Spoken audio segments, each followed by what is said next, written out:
What's going on, guys? This is Jared Davis from Jared Davis Outdoors, here today to do a really quick review video of the Ascend 10T kayak from Bass Pro Shop.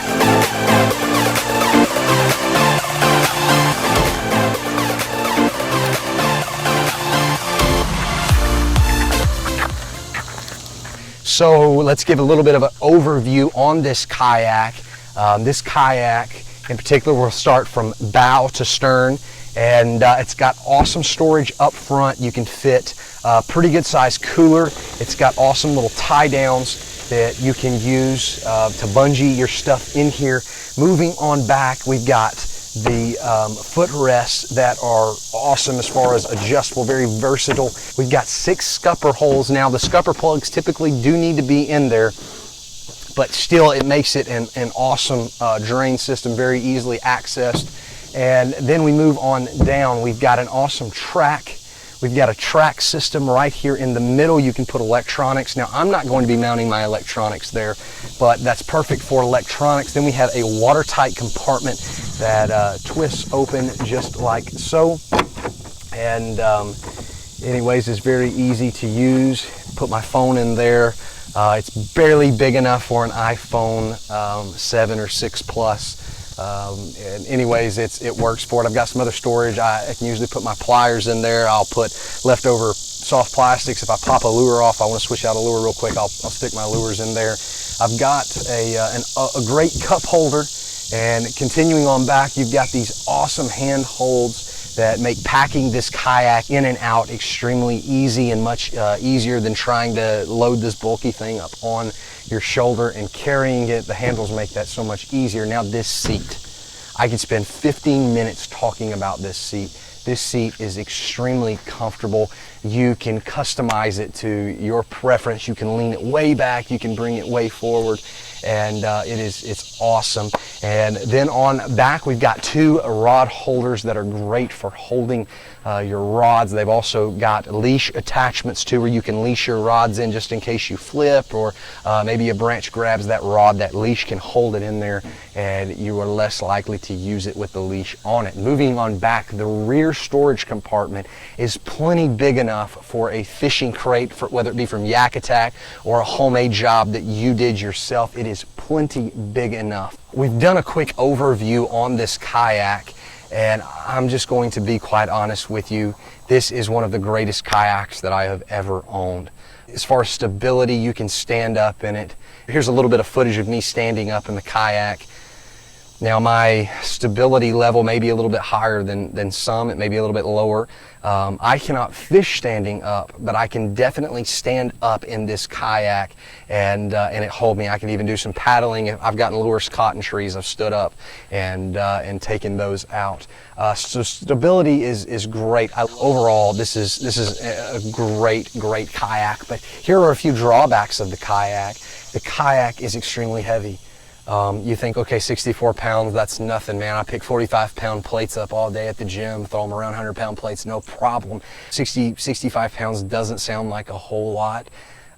When you spread it out in plastic and over 10 feet long, a good width on this, it is so bulky, and it can be hard for one guy to load and unload, especially, I don't have so much of a time unloading it. It's getting it loaded after I've already fished all day. It's hot, I'm tired, I'm just ready to get in the cool truck and head to the house. You know, it can be tough to load depending on how far I've got to drag it. Now, this kayak is going to be awesome, absolutely awesome for duck hunting once I get my blind built on it and set up on it. And I'm going to be doing a video on that, so stay tuned to the channel for that. But one of the coolest features of this is that I can adjust my seat to lay my seat as far back as I want. So I'm literally in a layout boat, more or less. I'm not sitting up. I'm not worried about that uncomfortable pad digging into my back like it did in the Sundolphin that I've already reviewed on this. So anyways, this kayak seat can recline all the way back, and I can be laying back, looking up at the sky, looking around, and I can spring up and come out of it very easily. Let's talk about paddling and tracking a little bit. This kayak does not track terribly. Now, if you look at the front, you can see it's probably not going to track the best. Even with this deep keel that it's got on it, it still is not the best tracking kayak that I've ever had. However, I have learned the further up you move your seat, which makes sense because it puts further of the weight with this keel into the water, so it does track a little bit better if you move your seat up. And most of my experience has been with the seat back, so it has not tracked very well. But the last fishing trip that I took in this, I moved my seat up and it did track much better. I wasn't having to recorrect constantly. So anyways, keep that in mind if you do purchase this kayak. Another thing about this kayak is speed. Now, I have some friends, they've got some smaller, lightweight kayaks that aren't anywhere near as durable a plastic. And whenever you sacrifice durability, yeah, you do shave off some pounds. I believe their kayaks are only like 45 pounds versus my 60-pound kayak plus my gear. Paddle stroke for paddle stroke, they will outrun me. So I do have to work a little bit harder to paddle this kayak, but at the same time, I just don't think that you can go wrong with buying this Ascend 10T. Now guys, I am one of these guys, I don't know if you can see in this picture right here, but my boat sitting back there, since I have bought this kayak, I have not bass fished one time out of my boat. I absolutely love fishing out of this kayak. When I had my sun dolphin, I only used my kayak for small creeks and streams, and that's a huge benefit of having a kayak. But this kayak, I've taken out on lakes, I've taken waves, and there have been several reviews that I've watched on this that said they took water over the front. I've never had that kind of issue. Never have I had that kind of issue where water's come over the front. Now, in some rapids, yeah, I've had a little bit of water come over the front, but seriously, it's not that big of a deal. You've got scupper plugs that you can drain the water out. Now, if you have room, and maybe you're a bigger guy, you want to spend more time standing up, I do recommend that you buy the 12-footer, as it is a little bit more stable than what this 10-footer is. I've heard. I've not tried that out for myself. That's just what I've been told. But overall, I didn't have the room for a 12-foot kayak, nor did I want to spend the extra $100 on the kayak. But for $550, you cannot go wrong in purchasing this kayak.